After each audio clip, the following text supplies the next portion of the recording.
Evangelio de nuestro Señor Jesucristo según San Lucas. Gloria a ti, Señor. Jesús decía a sus discípulos: había un hombre rico que tenía un administrador al cual acusaron de malgastar sus bienes. Lo llamó y le dijo: ¿qué es lo que me han contado de ti? Dame cuenta de tu administración, porque ya no ocuparás más ese puesto. El administrador pensó entonces: ¿qué voy a hacer ahora que mi señor me quita el cargo? Cavar no tengo fuerzas, pedir limosna me da vergüenza. Ya sé lo que voy a hacer para que al dejar el puesto haya quienes me reciban en su casa.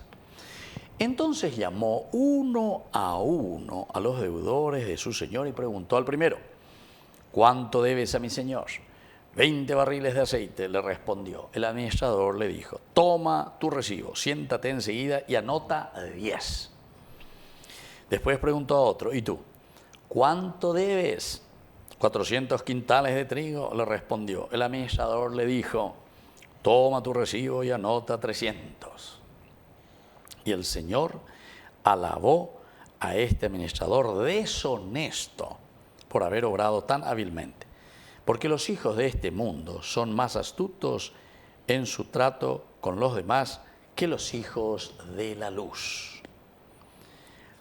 Palabra del Señor. Gloria a ti, Señor Jesús. Queridos amigos, porque algunos vimos que Jesús alaba y que seamos deshonestos, porque a veces ya deshonesto formal más hoy. Y entonces aquí hasta incluso al revés, ¿verdad? Vos a 40 de 80 al revés, o si no más todavía. A ver, la de sobrefacturación esta vez.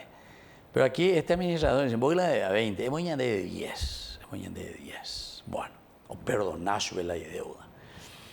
Pero, ¿qué es lo que verdaderamente está detrás de esto, queridos amigos? Como decimos, aquí parece que le alabó a este administrador astuto, dice, le aplaudió al patrón. ¿Pero por qué? ¿Cuál es la astucia? ¿Dónde está la astucia?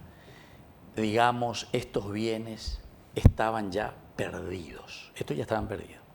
Cuando llegó, imagina, ahí vas a ver que hábil administrador hace de nuevo que se pueda recuperar aquello que ya estaba totalmente perdido. ¿Qué significa esto? Nosotros, queridos hermanos, no tenemos que ponernos simplemente así en el literalismo. Este está hablando por el administrador. No. Aquí nosotros tenemos que pensar mucho más, porque a través de esta parábola, a través de este cuento, el Señor nos está hablando al sentido espiritual. Quiere decir que tiene que haber mucha habilidad, viveza ya en Yandé. Por eso termina luego: porque los hijos de este mundo son más astutos en su trato con los demás que los hijos de la luz. O sea, nosotros tenemos que ser capaces, queridos amigos, de recuperar de cualquier manera aquello que ya estaba perdido. Y en nuestra sociedad hay muchas cosas que nosotros lastimosamente hemos perdido, comenzando luego con los valores religiosos. Entonces, si somos hijos de la luz, los hijos de las tinieblas no pueden ser más astutos que nosotros, porque la verdad,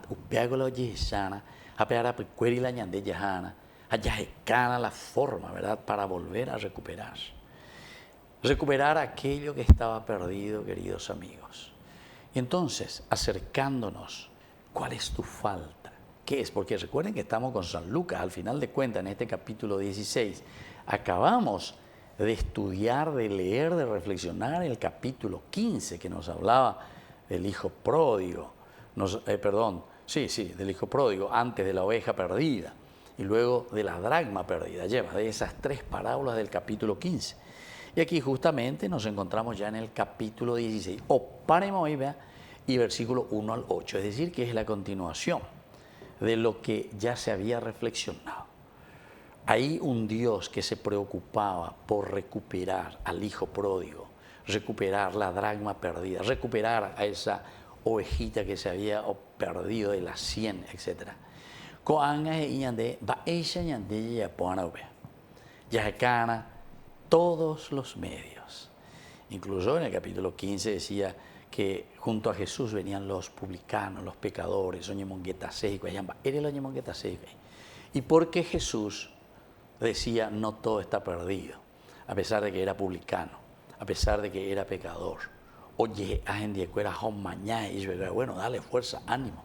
Pero porque la misericordia de Dios es grande, pero cuando hacemos un camino de verdadero arrepentimiento. Y eso es lo que vemos, por ejemplo, en esa parábola del hijo pródigo, o del padre misericordioso, justamente. O también algunas veces que tenemos el corazón tan duro como el hijo mayor. Y también más o menos esto del 16 nos está reflejando, de cierta manera, algunas actitudes del hijo mayor.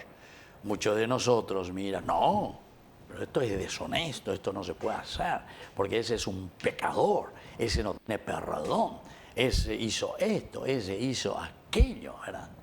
Sin embargo, para el Señor, cuando hay verdaderamente arrepentimiento. Pero claro, nosotros, yo personalmente, hace cosas sacerdote, está confesando, está viendo, o palaya pecado añadiendo. Ahora, hasta yo, queridos hermanos, no puedo entrar tanto, o yo no puedo saber tanto de su verdadero arrepentimiento. Su verdadero arrepentimiento, ¿verdad? ¿Cómo yo puedo juzgar?